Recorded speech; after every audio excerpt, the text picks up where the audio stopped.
O ministro Dias Toffoli, do Supremo Tribunal Federal, cassou na última segunda-feira uma decisão do juiz Sérgio Moro que obrigava José Dirceu a usar tornozeleira eletrônica.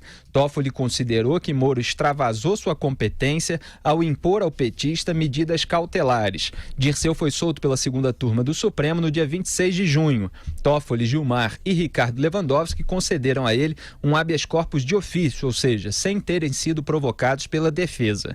À época, Moro determinou o uso da tornozeleira, além de proibir Dirceu de se comunicar com outros acusados e de deixar o país. Para Toffoli, o juiz da Lava Jato de Curitiba agiu em claro descumprimento da decisão da segunda turma. Ainda segundo ele, questões relativas à execução provisória da pena ou a medidas cautelares que não foram impostas pelo STF deveriam ter sido apreciadas pela Vara de Execução Penal do Distrito Federal e não pela 13ª Vara de Curitiba. Moro respondeu. Em despacho, acatou a decisão de Toffoli, claro, mas disse que as medidas cautelares haviam sido recomendadas pela própria segunda turma e que não imaginava que elas teriam se tornado desnecessárias. Mal saiu a decisão, o procurador da Lava Jato, Deltan Dallagnol, disse em seu Twitter que Toffoli cancelou cautelares de seu ex-chefe. É isso que disse aí para criticar o Deltan Dallagnol em relação ao Toffoli, lembrando que o Toffoli foi evidentemente funcionário do José Dirceu na Casa Civil do governo Lula. Ele tinha um cargo lá de assessoria de assuntos jurídicos. Agora, para deixar claro para o ouvinte, é o seguinte, a segunda turma do STF soltou o José Dirceu 2 vezes.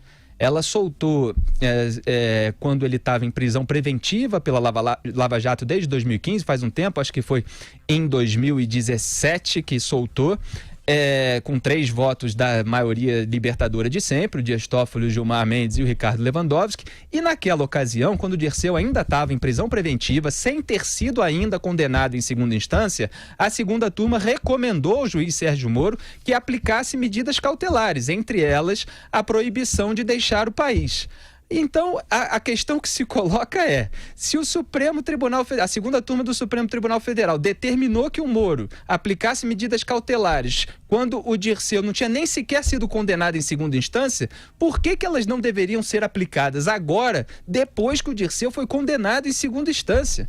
Quer dizer, está mais provado ainda o crime do José Dirceu, já subiu uma instância, ele já foi condenado pelo TRF4. Aí o Moro achou que, libertaram o Dirceu para responder em liberdade ao recurso ao STJ, mas isso não quer dizer que não vou colocar aqui medidas cautelares, quer dizer, tornozeleira eletrônica, proibição de deixar sair do país, de falar com outros acusados.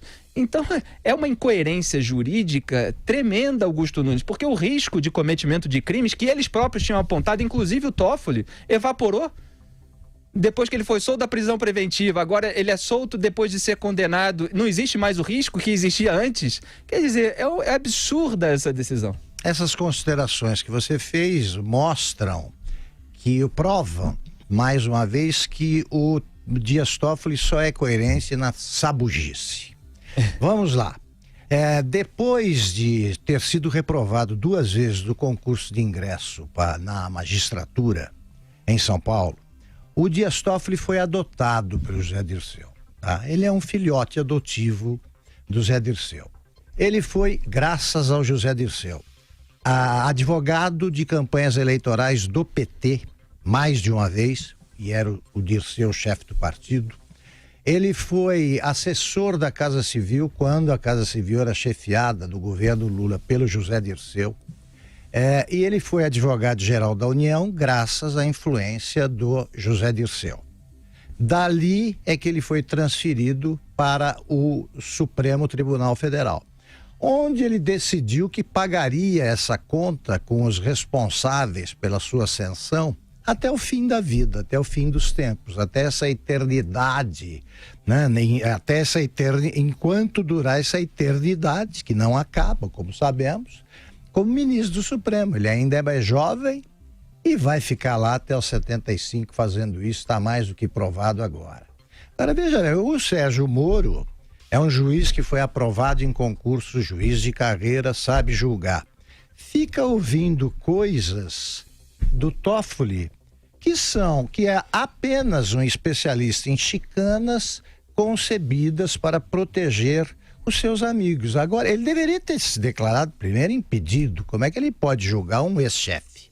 Como é que ele pode julgar o homem de quem ele sempre recebeu ordens? Agora, ele não admite sequer que o Zé Dirceu use tornozeleira. Ele quer liberdade também para os tornozelos do Dirceu, que devem exercer o direito de ir e vir. Pois bem, ele sabe, o Toffoli, como sabe o Dirceu, como sabe a Polícia Federal e como será provado, que nem todo o patrimônio do José Dirceu foi revelado. Ele esconde ainda muitas coisas, sobretudo em matéria de terras no Rio Grande do Sul.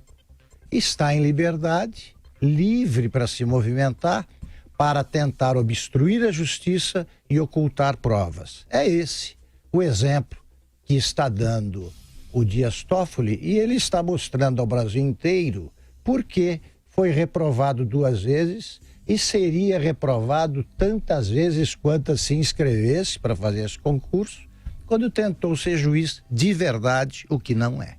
E ainda na decisão do Toffoli relativa à determinação do Moro, ele ainda dá um tom de desancar o juiz Sérgio Moro, sabe? De passar pito, de passar sermão, para mostrar que quem manda nesse negócio é o Supremo Tribunal Federal, são eles, os ministros da segunda turma, o que é absolutamente ridículo. O Moro estava usando absolutamente da lógica, da coerência, respeitando exatamente a decisão da segunda turma, quando a segunda turma soltou o José Dirceu no caso da prisão preventiva.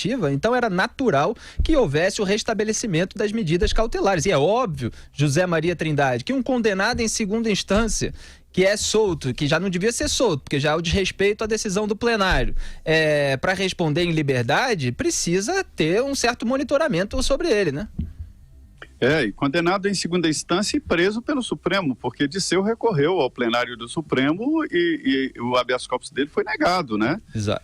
Essa decisão da segunda turma aí tem como base a possibilidade de redução da pena. Redução da pena, a possibilidade, não é nem a definição de inocência ou absolvição, é a possibilidade de redução.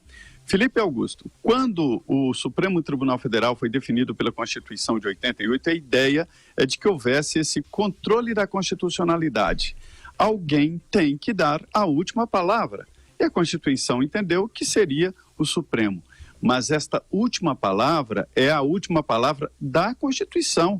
Não pode ser da vontade imperial de um ministro do Supremo Tribunal Federal ou quem quer que seja. E isso está acontecendo neste caso da segunda turma e principalmente nesta decisão do ministro Dias Toffoli. Olha, uma decisão que surpreendeu até a defesa de José Dirceu, que não pediu isso. Racionalmente, a tornozeleira eletrônica e medidas cautelares são melhores para o réu, porque ele vai ficar em casa, ele tem uma possibilidade lá de movimento e tal, e contará como tempo de prisão, desconta. E agora José Dirceu é um homem livre. E eu desconfio muito dessa situação. Eu continuo achando que ninguém foge mais hoje. Eu acho impossível. Qualquer lugar tem um celular, tem uma imagem que mostra aqui, ele está aqui, e aí a Polícia Federal vai buscar, a Interpol bate em cima. Se ele se aliar a regimes como, por exemplo, da Venezuela, esses regimes acabam amanhã. Eles estão com data de validade já vencida, e Cuba e tal, não há como. Mas diante desta definição do ministro Dias Toffoli de colocar, hoje José Dirceu é um homem livre, pode ir para o boteco tomar cachaça, pode viajar tranquilamente, enquanto não houver o julgamento do processo dele nos tribunais superiores. E ninguém sabe exatamente quando é que isso vai acontecer, ou seja, ele vai continuar livre. Haverá outras penas, haverá outras condenações para ele que já estão sendo preparadas, né? Mas hoje ele está livre. Então, assim, essa definição tinha que ser com base na Constituição. E os ministros estão exagerando ali na segunda turma, não estão nem tendo o trabalho de explicar. Olha, estou soltando por isso. Não, eu solto porque eu mando e tal. Isso não é possível e já existe uma reação contra esse tipo de procedimento. Exatamente, José Maria Trindade. E o juiz Sérgio Moro, assim, no limite da ironia, isso que eu expliquei aqui no começo, o Moro escreveu assim no seu despacho, aspas, não se imaginava, ademais, que a própria maioria da colenda segunda turma do STF, que havia entendido antes, na pendência da apelação, apropriadas as medidas cautelares, entre elas a proibição de que o condenado deixasse o país, teria passado a entender que elas, após a confirmação na apelação da condenação a cerca de 27 anos de reclusão, teriam se tornado desnecessárias. Fecho aspas para o juiz Sérgio Moro. Então, aqui no juridiquês do Moro é o que eu expliquei no começo. Quer dizer, ele está dizendo assim que ele não imaginava, é ali, no limite da ironia, né? Pelo menos publicamente o Moro não imaginava que a segunda turma que entendeu, ao soltar o Dirceu da prisão preventiva em maio de 2017, que entendeu que ele precisava de medidas cautelares, depois da condenação em segunda instância de ele ser preso, entenderia agora que ele não precisa mais das medidas cautelares. Então, quer dizer, o Moro, pelo menos publicamente, não imaginava que a segunda turma pudesse ser tão juridicamente incoerente nessa sanha de libertar um criminoso como José Dirceu. Mas ela é, né, Augusto Nunes? E agora o Dirceu fica livre num período eleitoral, podendo ter uma atuação forte. Eu acho improvável que ele fuja do país, porque se ele fizer isso, ele desmoraliza o Toffoli. E o PT precisa do Toffoli ativo. Claro. Agora, os riscos são esses. Ele manobrar, ele conversar com outros acusados de uma maneira que ninguém perceba, se ele sentir chance para destruir alguma prova, tudo isso existe de risco porque existia antes. Como é que não vai existir agora? Sim, ele está livre para conspirar com os laranjas, né, que o servem, ele está livre para continuar disfarçando, né, camuflando o patrimônio que ainda não foi descoberto.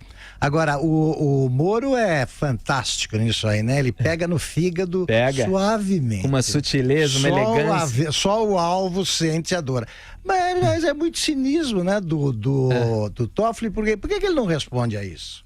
Explica, responde a dúvida dissipe a dúvida do Moro. Explica porque a segunda turma resolve uma coisa e depois resolve o contrário, sem que nada tenha acontecido para justificar isso aí. Pelo contrário, a situação se tornou pior, né? Os cuidados com o José Dirceu deveriam se multiplicar e não terem sido abolidos como fez o Toffoli. Ele foge da argumentação, né, Zé Maria, ao tratar a questão como um problema de competência, dizendo que é outra vara que deveria ser a responsável, sendo que na decisão da segunda turma não está indicado isso. Então, era natural que o Moro achasse que coubesse a ele como coube da última vez. Então, eles tomam as maiores decisões preocupados apenas em libertar o criminoso e depois desancam o juiz que toma as decisões correspondentes. Naturalmente, eu costumo dizer que a inveja e a vaidade estão muito presentes em todas as decisões dos poderosos, né? E um livro que fala, o Tratado sobre a Inveja, mostra claramente aqui, durante toda a existência da humanidade, desde a Bíblia e tal, mostrando ali fatos e alinhando fatos de grandes decisões nacionais, onde a inveja acabou sendo o ponto forte e mudou até o curso da história. Isso é muito evidente. Nesse caso da Lava Jato, né, eu esperava ter uma reação maior do Supremo Tribunal Federal, diante desse quadro ali de inveja, desse quadro ali desse prurido que existe no Poder Judiciário. Agora, nesta decisão aí, não é uma disputa de competência e não é nem uma disputa de vaidade, não. É uma decisão do juiz, do ministro Dias Toffoli, sem uma explicação técnica, sem um embasamento constitucional. E haverá reações, inclusive no Supremo Tribunal Federal. Já existem ministros que estão olhando pelos cantos aqui sobre essas decisões da segunda turma, dizendo que isso queima todo o corpo do Supremo Tribunal Federal. Porque é assim mesmo. A Câmara dos Deputados e o Senado Federal fizeram a mesma coisa. Enquanto um deputado, um senador praticavam irregularidade, todo mundo esquecia, passava a mão e tal, até que o corpo inteiro adoeceu. E hoje o Legislativo está em dificuldades, está com a imagem desgastada e o Supremo não pode cair nessa armadilha porque é o órgão que dá a última palavra sempre. Foi assim que quis a Constituição de 88. É interessantíssimo ver, por exemplo, a reação do Ministério Público. O Deltan Dallagnol disse com todas as letras, né, de que Dias Toffoli tomou uma decisão em nome do seu empregador, do seu chefe. Ele disse seu ex-chefe, mas na verdade ali nas entrelinhas ele diz claramente que José Dirceu ainda manda em um ministro do Supremo Tribunal Federal. E o mais interessante é que ele sabe e ele sabia da reação e mesmo assim assumiu esta responsabilidade e essa decisão. E ele sabe os podres dos petistas todos, né? Então ele vai continuar tendo uma influência enorme sobre o partido nesse período eleitoral, que podia ser minimizada de dentro da cadeia, embora ele tenha também de dentro da cadeia, porque a gente vê que esse pessoal que está preso tem pombo-correio sempre a seu dispor, né? E ele vai assumir a presidência do Supremo, convém sempre lembrar, né? Vai ver o que ele vai fazer lá se a gente não tomar cuidado e vigiar. Estaremos de olho sempre. Agora tem uma notícia que saiu aqui no dia 30 de junho no site Jurídico J, que é a seguinte, Augusto, você vai achar graça. O ministro Dias Toffoli do STF negou monocraticamente o recurso em habeas corpus de um homem condenado pelo furto de uma bermuda que custava R$10, devolvida à loja de onde foi retirada. A Defensoria Pública da União, que atende o acusado, pedia a aplicação do princípio da insignificância. Um crime muito pequenininho e tal, mas o pleito não teve sucesso. Quer dizer, o Toffoli nega habeas corpus a quem rouba uma bermuda de R$10, mas vota a favor da liberdade do José Dirceu, criminoso condenado no Mensalão e condenado no Petrolão. É assim que a gente vê, porque talvez o ladrãozinho de bermuda, né, não tenha pedigree para ser solto pela segunda turma do STF. Pode-se deduzir que se o José Dirceu roubasse pouco, ele receberia um tratamento implacável do amigo Dias Toffoli.